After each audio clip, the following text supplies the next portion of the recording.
পৃথিবীর মধ্যে সবচাইতে উন্নততর সেবা তো হচ্ছে মায়ের সেবা। নার্স যখন দায়িত্ব পালন করে সে যেন মায়ের সেবা নিয়েই দায়িত্ব পালন করছে। সামাজিকভাবে নার্সদের পেশাকে এখনো কিন্তু অবমূল্যায়ন করা। এশিয়াতে নার্সিং এর যে মর্যাদা এখান থেকে চাইতে অনেক উপরের মর্যাদা হচ্ছে ইউরোপ আমেরিকাতে। এরশাদের বিরুদ্ধে আন্দোলনে রাইফেলের গুলি আমার পেট দিয়ে ঢুকে পিঠ দিয়ে চলে যায়। একদিকে ইংল্যান্ড, ব্রিটেন, ফ্রান্স একদিকে, আরেকদিকে রাশিয়ার সাথে যুদ্ধ হচ্ছে ক্রিমিয়া নামক একটা জায়গা।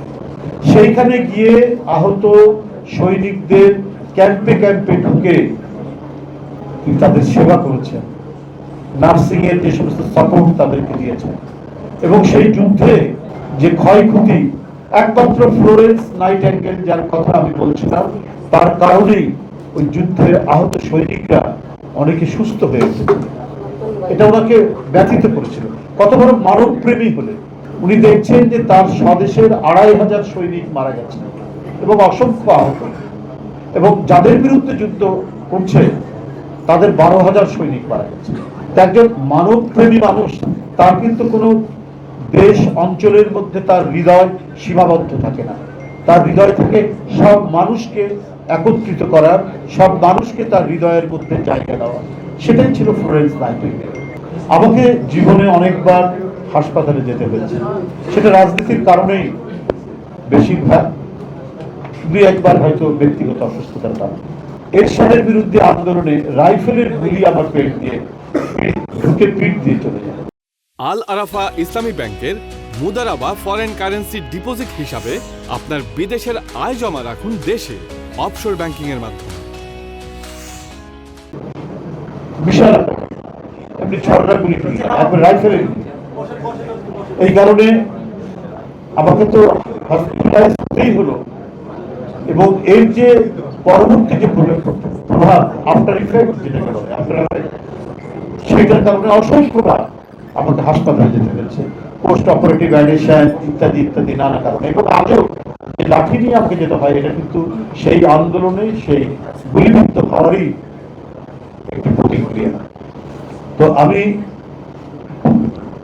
নার্সিং এর যে স্বরূপ দেখেছি, নার্সিং এর যে মহিমান্বিত রূপ দেখেছি দেশে এবং বিদেশে, আমি হৃদয় দিয়ে সেটা অনুভব করি। আমি মার্কিন যুক্তরাষ্ট্রে চিকিৎসা করিয়েছি, আমি থাইল্যান্ডে চিকিৎসা করিয়েছি, এমনকি ভারতে চিকিৎসা করিয়েছি। কি অসাধারণ অকৃত্রিম ভালোবাসায় আমি তাদের সেবা পেয়েছি, এটা ভাষায় প্রকাশ করতে পারি। এশিয়াতে আপনারা এখানে আলোচনা করছিলেন, এশিয়াতে নার্সিং এর যে মর্যাদা এখান থেকে চাইতে অনেক উপরের মর্যাদা হচ্ছে ইউরোপ আমেরিকাতে। কিন্তু আমি থাইল্যান্ডে যেভাবে দেখেছি যে একটা রুগীকে বয়স অনেক হয়তো ছোট, কিন্তু সে যখন সেবা করছে, পৃথিবীর মধ্যে সবচাইতে উন্নততর সেবা তো হচ্ছে মায়ের সেবা, মা তার সন্তানের প্রতি সেবা। কিন্তু একটা নার্স যখন দায়িত্ব পালন করে সে যেন মায়ের সেবা নিয়েই দায়িত্ব পালন করছে। এবং মার্কিন যুক্তরাষ্ট্রে দেখেছি শুধু সেবাই নয়, তাদের আমি একটা বিষয়ে হাসপাতালে ভর্তি হলাম, তারপর কিছুটা যখন সুস্থ বোধ করলাম, কিন্তু ওদের একটা নির্দিষ্ট টাইম আছে, সেই টাইমের আগে আমাকে বের হতে দিলই না। ওরা যখন নিজেরা কনভিন্স হলো যে আমি পরিপূর্ণ সুস্থ হয়েছি, তখন তারা আমাকে ছাড় দেবে। ডাক্তারের কিন্তু এরপর আর কোন দায়িত্ব ছিল না, আমাকে চিকিৎসা দিয়ে প্রয়োজনীয় ওষুধগুলো লিখে নার্সের হাতে ছেড়ে দিল।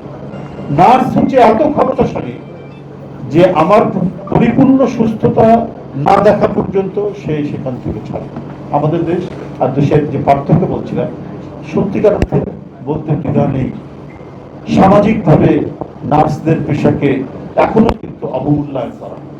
আমি আরেকটু কথাই বলবো যে হেয় করা। দেশে দেশে সবার সাথে দ্য নিউজ।